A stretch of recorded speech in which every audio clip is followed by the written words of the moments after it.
It's like two different hairstyles. This side. Which side is business? Which side is casual? Wait. Business. Yeah? Yeah. Okay. Streamline. Casual. So this is business in the front, party in the back. Yeah. So it's like a side mullet. Oh, let's not talk about that. Hi, welcome to Schamberger Labs. I'm wearing a black t-shirt and have a monotone voice, so I must be Rob Schamberger. I'm the luckiest man on earth, so I am joined once again by Katy Schamberger. Hi, Katy. This is recording, right? Yeah. Hi. Hi. How you doing today? I'm discombobulated. I'm thinking about my hair, okay? Look, wait, here we go. There. That side? Uh-huh. Or that side? That side? Or that side? It's very nicely buzzed on the sides. Yeah, this guy, Yeah? like, just showed up. Huh, in our backyard? Yeah, and Weird. he was like, hey, you're looking a little shaggy. You know, can I clean you up a bit? And I was like, well, you know, YOLO. No, You only live once. You did a great job. That's what babe. YOLO stands for. You did a great job.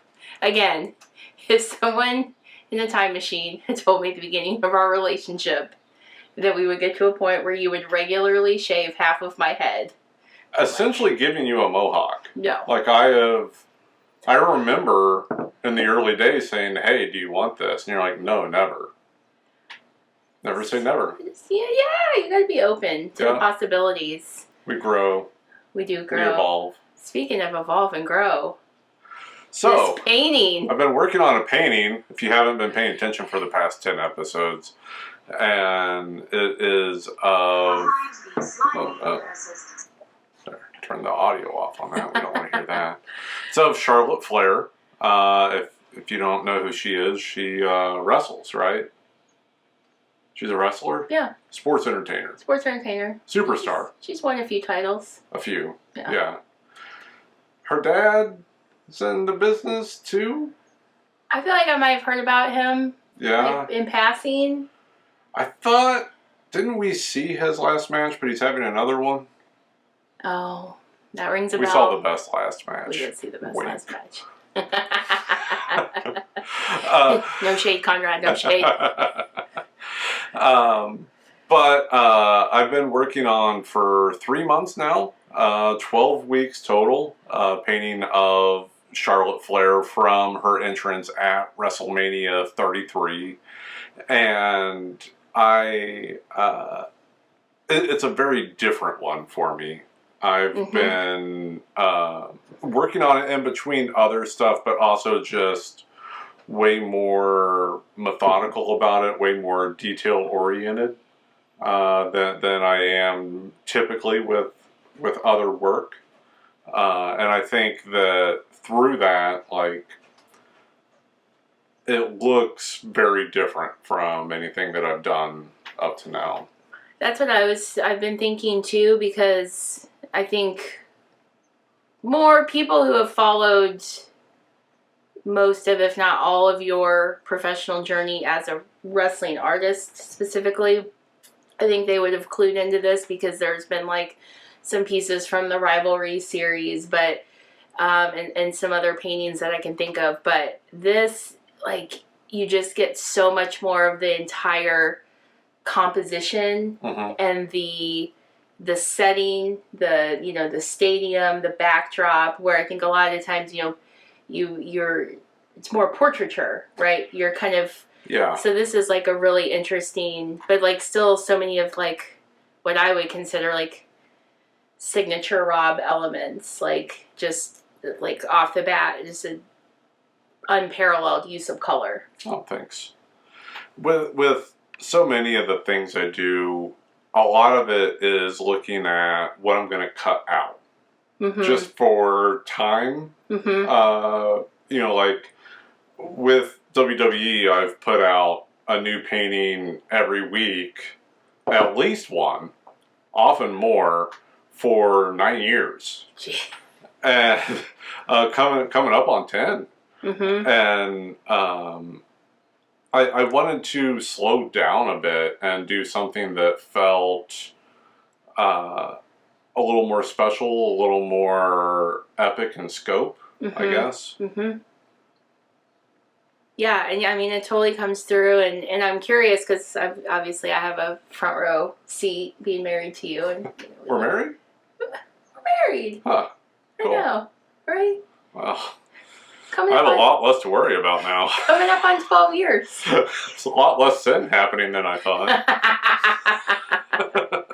But obviously I've seen you work on this, and like you've emphasized in previous episodes of Schamberger Labs, like it's been something that you'll, carve out some time each day or each week. But I'm curious because I felt like I saw you working pretty exclusively on this painting throughout the last week. Like, did you hit a point where it was just like, all right, it's go time? Yeah, like coming up on the final part of this, like I think of it real similar to when I'm reading like a big book or like an omnibus collecting like a run of comics. Like I'll read bits and chunks for a while, and then when I'm like close to like the end, I'm like, this is all I'm going to do right now. Yeah. And so for the past week, I exclusively just worked on this painting. I had had a break in the schedule of things for my WWE commitments, and so I was able to just focus on this, and I probably would have made that happen anyway. Like, I completely got the background, the midground, the ramp, everything done. I was up to working on her figure, her robe, all of that, and that's for me the most exciting part to work on. Like a lot of this was just like tough for me. So much of it was out of my what I'm comfortable doing, out of my wheelhouse. So now, like, into something that I'm really comfortable with, but I can still push it even further, and getting close to just finishing this. I wanted to solely focus on it. Oh yeah, that makes sense. Yeah, it just gets to a point where it just becomes even more all-consuming. And I'm curious too, like, you talked a lot about, again, previously, and not just with this painting, I think every painting you do, but there's often like some doubts when you start out, like, is it going to come together the way that you kind of see it in your mind, or is the medium's going to behave the way that you think they will. And so I'm curious, like, when you get to this point where you're close to being done, like, do the doubts, do they kind of quiet or do they get louder? I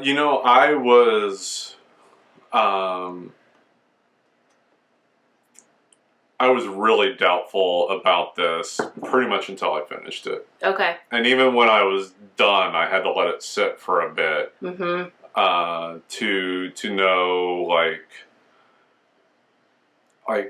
I was worried it was too busy. But that's kind of also the point of a WrestleMania entrance. Right. Right? Like, it's sensory overload. Yes, absolutely. And getting that across, but still having a readable composition what was a big challenge for me. But I think, one, her robe being largely green and not much else green in the rest of the piece helps set it apart that way. Also, like, WWE knows how to light their wrestlers as they come down the ramp.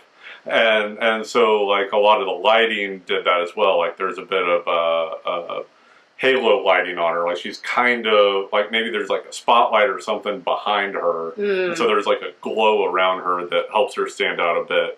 Plus, I think, like, even as involved and detailed as the background is, there's not a lot of the use of black paint in there.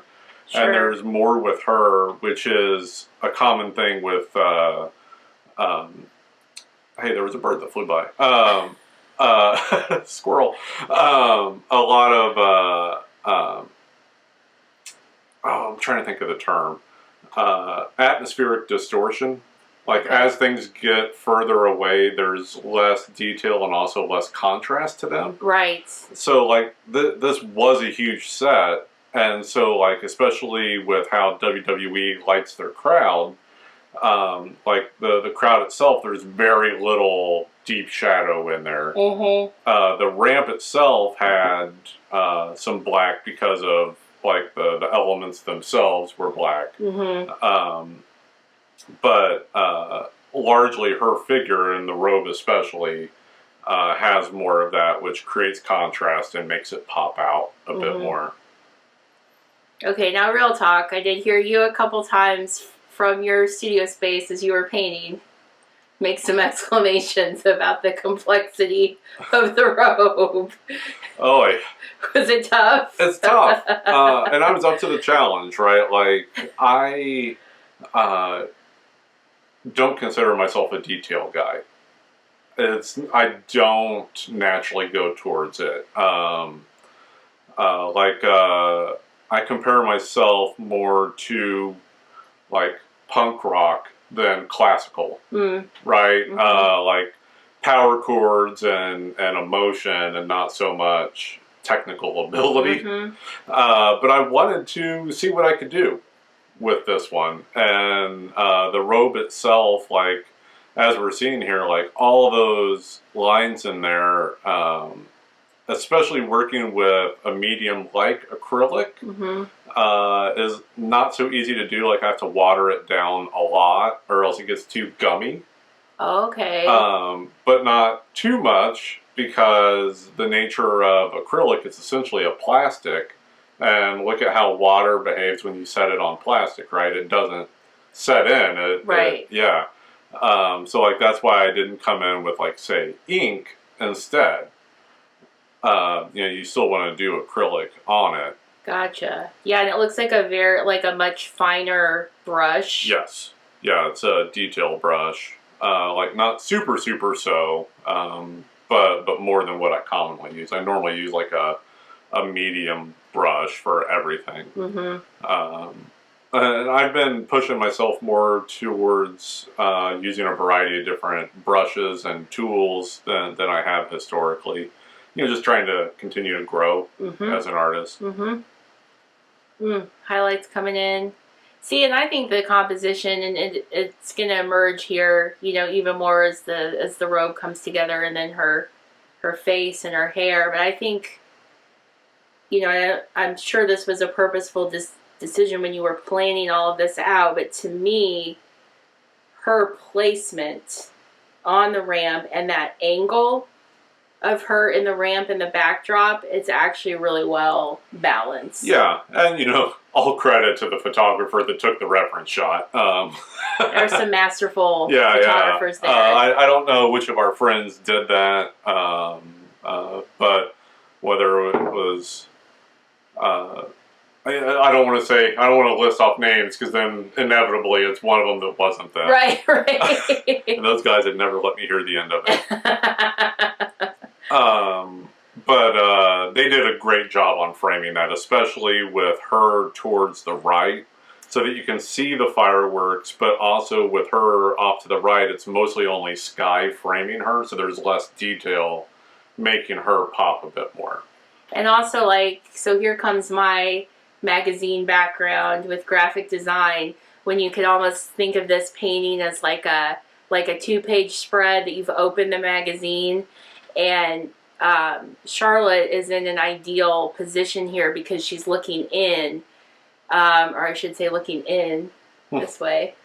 Got confused with the camera. This is why I still have not gotten my Jazzercise instructor certification, by the way, because it's like you have to do everything opposite so you can teach and just be a mess. I'm dyslexic. I just couldn't do that at all. Yeah, it's too much. But so she's looking in, so then that helps too because she's drawing your eye. Whereas if she was still over kind of on this side of the painting, but she was looking off.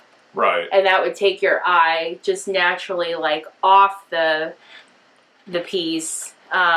So, again, kudos to the photogs. And there's a lot of movement happening, like one, the fireworks, two, the spotlights that are moving around, and then herself, she stopped at this spot on the ramp, if you remember the entrance, but she spun around a bit.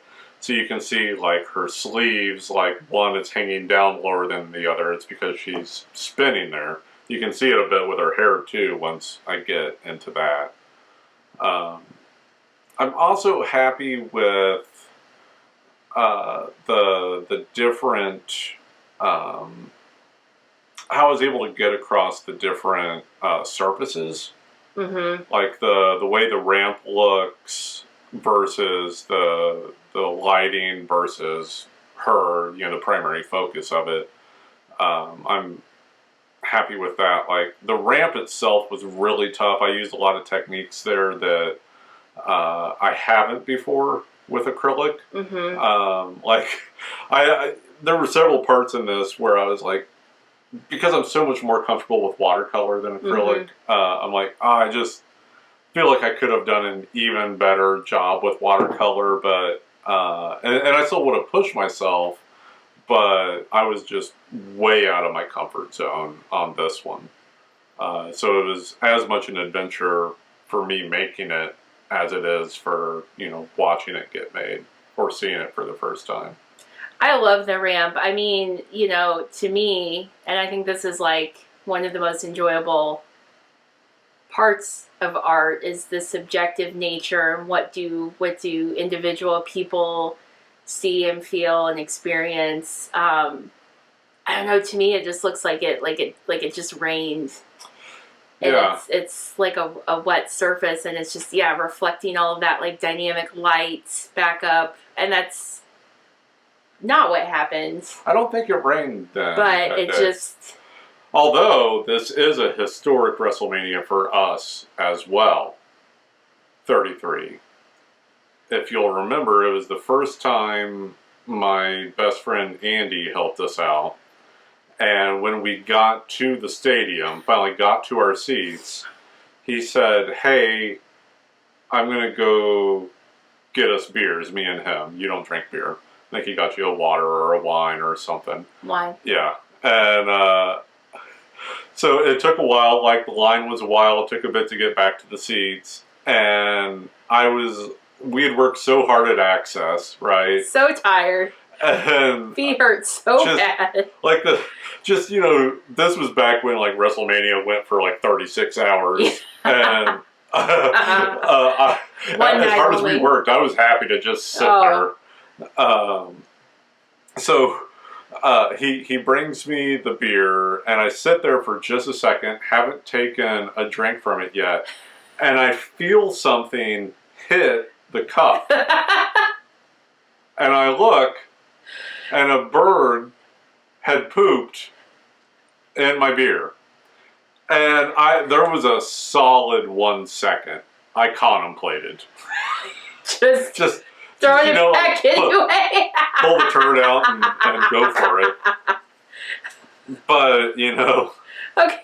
we might have had a pandemic way earlier if I had done that. We gotta break it down for just a second. Okay. Right. Camping World Stadium in Orlando. 76,000 people there. Massive. Just a massive kind of traditional bowl stadium. There was an overhang above us. There's a bit of an overhang, but largely open air. Yeah. If you just think about all those seats, 76,000 people. All those people with beverages. My boom, beer. Rob's beer. I say it's the greatest moment in WrestleMania history. And so then I had to go through, like, Andy was like, the amazing guy, he was like, "Oh, I'll go get you another one." I'm like, "No." Because he had worked so hard for us. Right. So I went and stood in line for half an hour to get my $30 beer.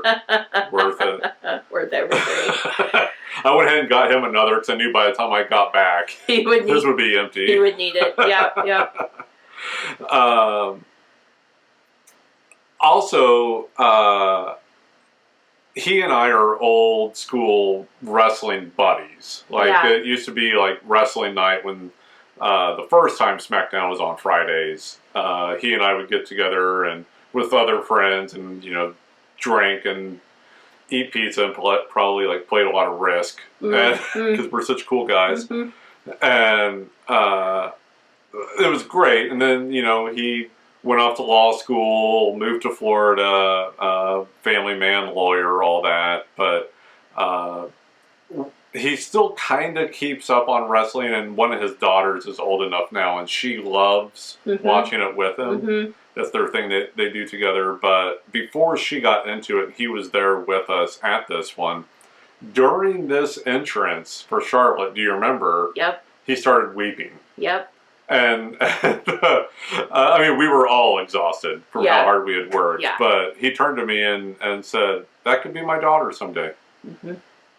Yeah. It's the power, the grandeur of WrestleMania, of pro wrestling as a whole. It's there's a French philosopher. I guess we're going to go heavy here. Okay. French philosopher Roland Barthes that did a piece on pro wrestling. That's right. And said that it's actually the purest form of performance art that humanity has going, and that the way that it's presented goes back to like seeing like actual like Greek tragedies, like at an open air amphitheater, and the only light was the moonlight coming down, and that there's this Venn diagram of the fictional world intersecting with the real world, and like where those overlap is the ring, and so like we know that this is Ashley Flair, right, performing as Charlotte Flair. But in that moment, it's Charlotte Flair. Yeah. And I love that about pro wrestling. Like, it's the closest that we get to come to interacting with the fictional world in real life. Absolutely. Like, plays do it, of course. I would also argue that stage magicians, illusionists, do that as well. A lot of the arguments that people have about, say, like magic is the same things that they say about pro wrestling. Like, oh, they're not really doing that, or there's a trick to this, right? Like, well, yes, they're not actual sorcerers. But we're going there to see them perform this in a way that it appears to be. Exactly. Right? Like, while there are mixed martial artists that have come over to pro wrestling, or pro wrestlers that have gone over to MMA, in pro wrestling, we know they're not actually trying to kill each other. That they're putting on a performance, but we set aside that knowledge and just enjoy it. It's a little what they call it, is suspension of disbelief. Absolutely, yeah. And it's, to me, like more pure even than like going to a movie, right? Like, you go to an Avengers movie, you're like, well, they're not really fighting robots. People don't say that. You're seeing a performance. It's the same with pro wrestling. However, we get to see it right in front of us. Yep. Well, and I've brought it up here before. People who follow me online have heard me talk about this a lot. I mean, to me, it's why I describe any time, even if it's working with you backstage, if it's something like Access, if it's, going to a live show, anything like connected to the realm of pro wrestling.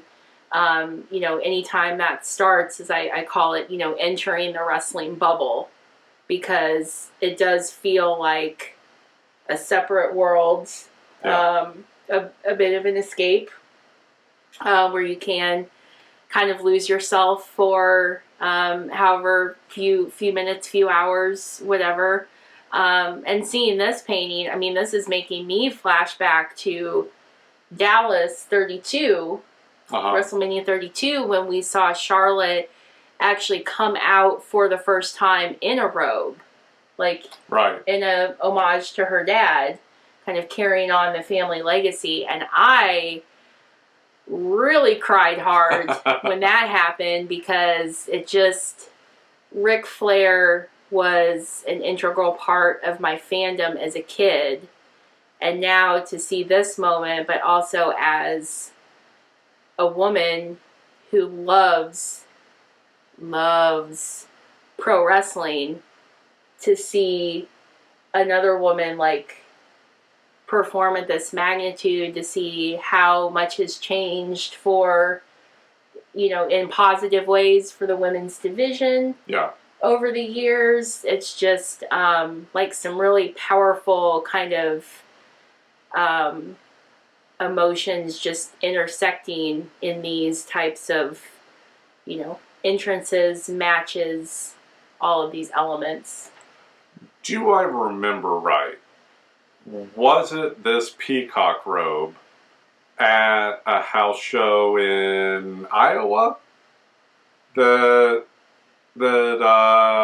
Ashley actually put it around your shoulders and you got to walk around a bit with it? Okay, correction. It was not the peacock robe. It wasn't. It was a black robe. That's right. And you kept one of the feathers, didn't you? I did. She offered that I could try it on, and I am the type of fan and person. I said, absolutely not. Sacrilege. That is that's yours. She actually did not drape it. She just made the offer. Okay. Which was such a kind offer, and yeah, that was a great night. She and Natty and I spent a lot of time talking. And so as she was moving around in the backstage area, of course, especially when she had the robe on, it would shed some feathers. I did pick up some feathers and I tucked them in my bag. Yes, I still have them. Just so you all know, it's not 100% professional all the time inside. I am a fan. I shriek, cool and calm on the outside, freaking out on the inside. They love having Katy backstage because, I try to be professional all the time. There's this whole thing about, not being perceived as a fan, Mm-hmm. right? Even though, why are we all there if we're not fans? And I don't get to do that. And it's nothing anyone said to me. It's a thing I did to myself. Sure. But you do. And they love it. Because, even when they're out performing, there's a distance between them and the fans. Sure. And so, when we were at Money in the Bank this last time, especially after, I want to say it was Usos versus Street Profits, you actually stood up and gave them applause as they walked by. And I could tell, they were genuinely accepting that from you. And they all know you well enough now that they didn't, they weren't like, oh, here's another mark. It was like, oh, we did good. Because there's this whole other thing that, not just in WWE, but I would say, professionalism as a whole, we largely don't give each other attaboys. And so, getting that from you, I'm sure felt good. Well, God, that was a match. I personally, we're not going to get into it right now. It's, another topic for another day. But to me, Dawkins had just a fantastic breakthrough, level up. But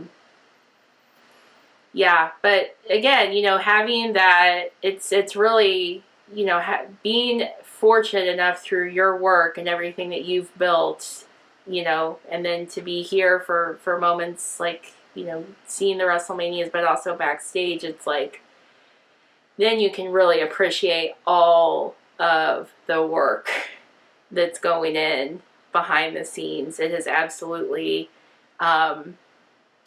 changed my view of the business. I think made me a better, more empathetic and appreciative fan. Mm-hmm. Because it's real easy to, armchair quarterback and, oh, why are you doing this? And then you get in there and you get to see why. Like, there are reasons. And it's reasons that aren't, boring or that aren't exciting. They're obviously very, sometimes very mundane. Mm-hmm. But once you see it in practice, you're like, oh, okay. Mm-hmm. And then there were people that, like, were just really good at their jobs. And you hated them. I can't remember offhand, like, who somewhere. I want to say, like, we'll just say an obvious one, like The Miz. And then you get to know Mike, and it's like, he's the best dude. I mean, hello. The top of the list is our beloved Adam Edge Copeland. Yep. Oh, boy, you almost got in a fight with someone over it. Hated Edge. Hated him. At WrestleMania 24, our buddy and I had to hold you back. Well, that was because someone was disrespecting Ric Flair. Oh, that was that one. On his you were mad at last match. You were mad at the gal sitting ahead of us that was singing along to Edge's music. Yes, I was. I was so mad. And now I'm like... Adam's the best. He is an actual benevolent king walking the earth. Another one that comes to mind, even though he and I don't have, like, the rapport... Just because we don't see him very much, but JBL. Yeah. God bless, I hated JBL so much. Yeah, it's fascinating. So, have finished up this painting. Can I just... Please. I just want to take a minute to talk out into the world, which we've already been doing. But now that we're looking at this finished... legitimate masterpiece. This is a masterpiece.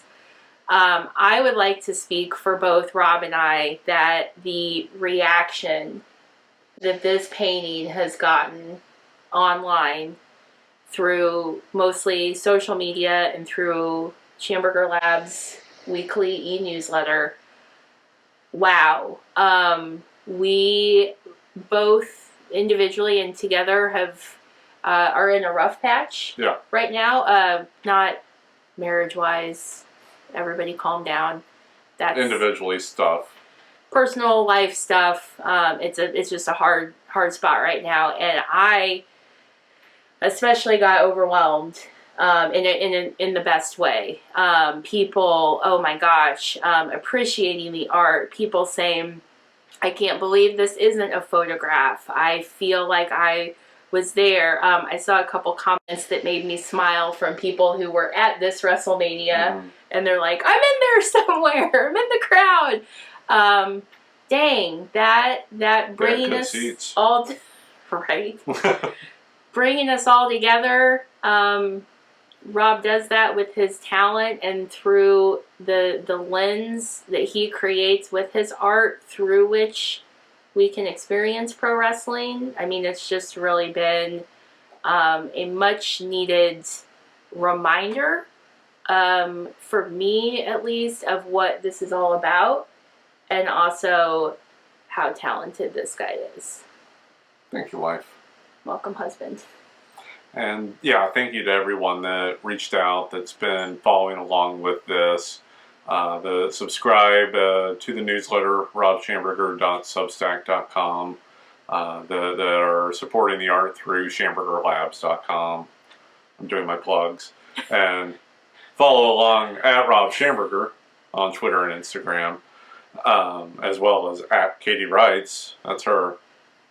This is the end of season 1. I'm going to continue this. I haven't decided yet who my next subject is for another long one. I do think the next one's going to be a long watercolor. I was just going to, you could do a lot, like an involved watercolor, right? Yeah. I want to do a real big, real involved one. Cool. And that'll play out pretty soon here.